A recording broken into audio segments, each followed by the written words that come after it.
تمام انبیاء کی طرف سے جو ماضی میں گزرے ہیں ایک ضرب المثل کے طور پہ بات موجود ہے، اور یہ بات میرے اور آپ کے آقا مولا نے ہمیں پہنچائی، اور وہ یہ کہ اذا لم تستحی فاصنع ما شئت، جب تیرے میں حیا باقی نہ رہے تو جو چاہے کر. چونکہ حیا مانے ہوگا نا یہ بڑا ہے، حیا مانے ہوگا کہ یہ ماں ہے اور یہ بات میں نے نہیں کہنی، حیا روکے گا کہ یہ باپ ہے اس کے سامنے یہ کام نہیں کرنا، حیا روکے گا کہ یہ میرے رسول صلی اللہ علیہ وسلم کی طرف سے ممانعت ہے اور میں حضور علیہ السلام کا سامنا کل قیامت کے دن کرنا ہے، حیا روکے گا کہ یہ میرے رب کا فرمان ہے اور کیا میرا اللہ مجھے دیکھ نہیں رہا.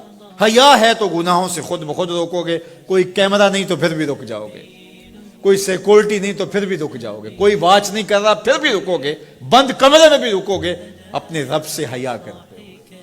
لیکن اگر رب سے حیا نہیں ہوگا، اس کے رسول سے حیا نہیں ہوگا، تو پھر جو مرضی کرو، پھر تمہیں نہ کوئی کیمرہ روک سکتا ہے، نہ باپ روک سکتا ہے، نہ ماں روک سکتی ہے، نہ بڑا بھائی روک سکتا ہے، کوئی نہیں روک سکتا تمہیں جب تمہارے اندر حیا نہیں ہے. حیا ہوگا تو پھر گناہوں سے خود بخود بچتے چلے جاؤ گے، برے اعمال سے بچتے چلے جاؤ گے، بد اخلاقی سے بچو گے، زبان سے جملہ نکالنے سے قبل سوچو گے کہ یہ جملہ مناسب نہیں ہے تو میں اس کو کبھی بھی نہیں بول سکتا، اس لیے کہ حیا مانے ہو جائے گا اور طبیعتوں کے اندر ایک نور پیدا ہوتا چلا جائے گا.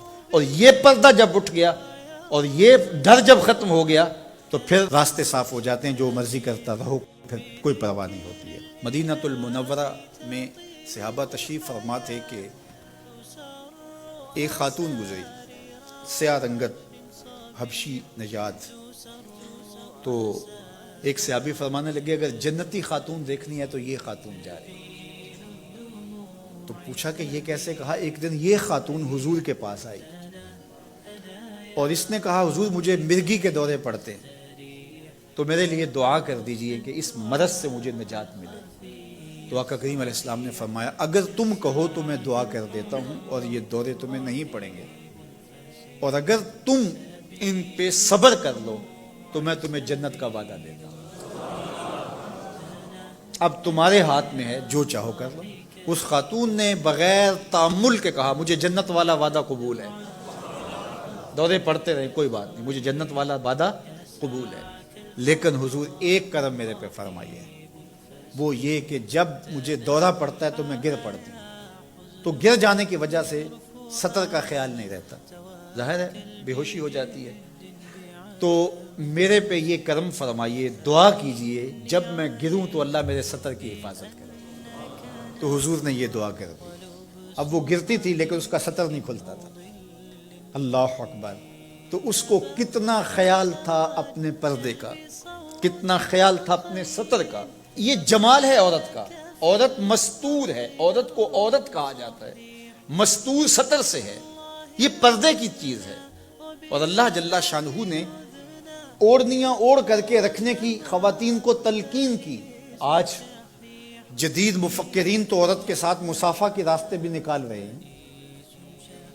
وہ کسی نے کہا تھا یہ عورت کی آزادی نہیں ہے، یہ عورت تک پہنچنے کے لیے مرد آزادی چاہتے ہیں.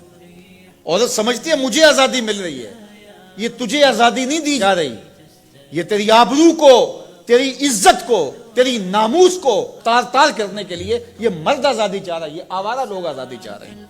تجھے کھلونا بنانا چاہتے ہیں، تو کھلونا نہیں ہے. تیرا پردہ تیری ناموس کا محافظ ہے، تیرے برقعے کی ایک ایک سلوٹ تیرے حیا کا پہرا ہے. آج مغرب مختلف ذرائع سے ہم سے یہ جوہر چھیننا چاہتا ہے.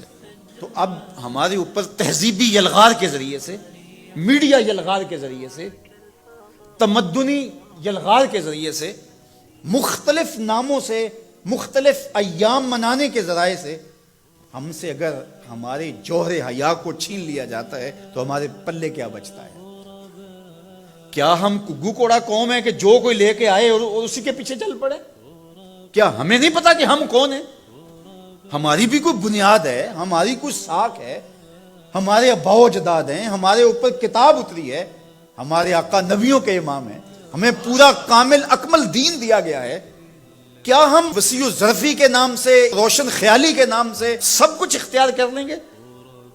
یا ہمیں سوچنا پڑے گا کہ ہمارے دین کی شناخت کیا ہے؟ تو میرے حضور نے فرمایا ہر دین کی ایک الگ شناخت، الگ پہچان اور نمایاں نشان اور علامت ہوتی ہے۔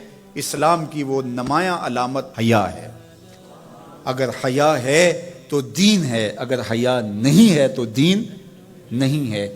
تو اللہ ہمیں حیا کے نور سے مالا مال کرے، ہماری نسل نو کی بالخصوص حفاظت کرے، ہماری بیٹیوں، بہنوں اور مستورات اسلام بناتے دین کی اللہ خاص طور پہ حفاظت فرمائے۔